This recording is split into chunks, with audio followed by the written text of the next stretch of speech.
Hello and welcome back, and we're on lesson 4 and we're going to look at variables today. We're also going to look at text boxes and getting input and information from the user. Okay, I've created a project. I've called it calculator, and I've created a form, and I've called the form FRM calculator. Okay, and on the form I'm going to add a button. So button, and I'm going to add a label. Okay, and something else I'm going to add is I'm going to add 2 text boxes. Now this is something that we've not done before. Don't worry about the display too much. And then I'm going to go into each of the controls I've just added, and I'm going to give them meaningful names. So button add, I think that's quite obvious what that one's going to do. And then I'm going to call the text box txt num1. Okay, I'm going to call text box number 2 txt num2, and I'll call my label LBL display, and also my label I'm going to delete the actual text that is appearing at the moment. Okay, and we're done. Now all I'm going to do is I'm going to basically run the program. The user will enter 2 numbers in the text box, they click the button and it will add the numbers together. Okay, that's basically the program itself. One thing I've not done is I've not changed the text on the button to add numbers. There we go, and we're done. Okay, now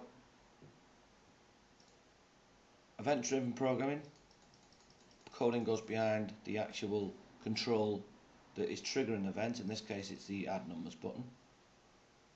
So we'll double click on that to get behind the code. There's my private sub button add. First thing I need to do is to tell Visual Basic that I've got a number of variables that are going to be used. So the actual command is dim, and then I give my variables names. I'm going to call the first one int num1. I'm going to call the second one int num2. I'm going to call the third one int numanswer. Oops. Okay, for those of you who are not familiar with variables and programming, int is the prefix for a integer variable. An integer variable is a value from minus 32,000 to plus 32,000, give or take a few hundred. Okay, what you will notice as well is you will notice that the unused local variable int number 1 warnings have appeared straight away. Don't worry about that, that's because we haven't added any extra coding yet. Once we start using those variables, those warnings will actually disappear. So don't panic too much. Okay, now if we go back to our form, what I want to happen is I want the information from that text box, that txt number 1 text box, and I want to place that information into my variable. Okay, basically because a text box data is always of text. So if you add 2 text boxes together, you basically concatenate the information. So in other words, if I put 2 in text box 1 and 2 in text box 2 and I added them and I hadn't put them in variables, it would actually just put them together and give us the answer 22. So obviously we don't want that.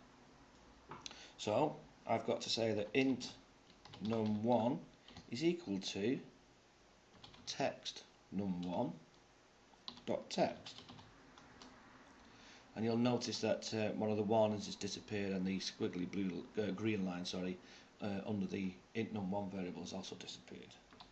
So int num2 is equal to text num2 dot text. Okay, and again you've noticed that the warning has disappeared. And int answer is equal to, now I need to add the variables up, so please be aware of the fact that these are variables, what we've actually declared in the dim statement, and these are actual controls on our form. So we're not adding the text boxes up, we're adding the variables up. So int num1 plus int num2, and that will take the value that's in num1 and take the value that's in num2, add them together and put the answer into int answer. Okay, and last of all, we need to display our answer, so we're going to use that label. The property is the text property, and what are we displaying? We're displaying int answer. Okay, oops.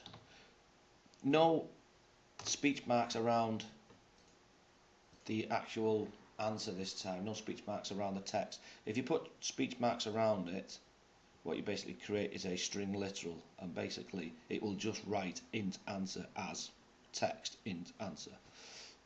Without the speech marks around it, it will write the information that is stored in that variable.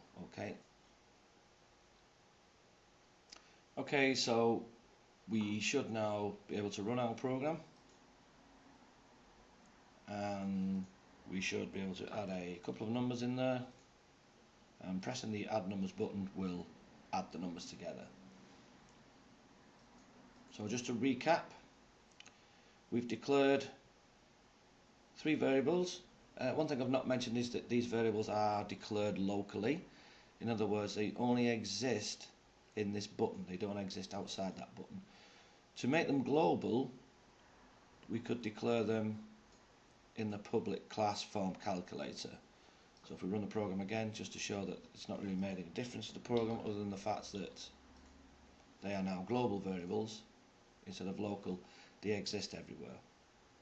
Okay, so inside a button, local to that button, don't exist anywhere else.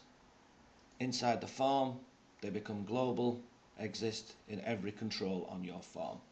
That's an important point that for the next exercise.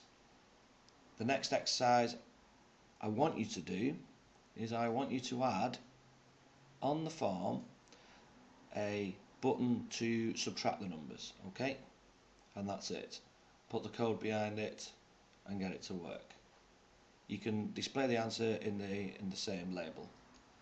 And in the next lesson I'll show you how to do that, and you can check your answers against what I will actually write. Okay, thank you very much.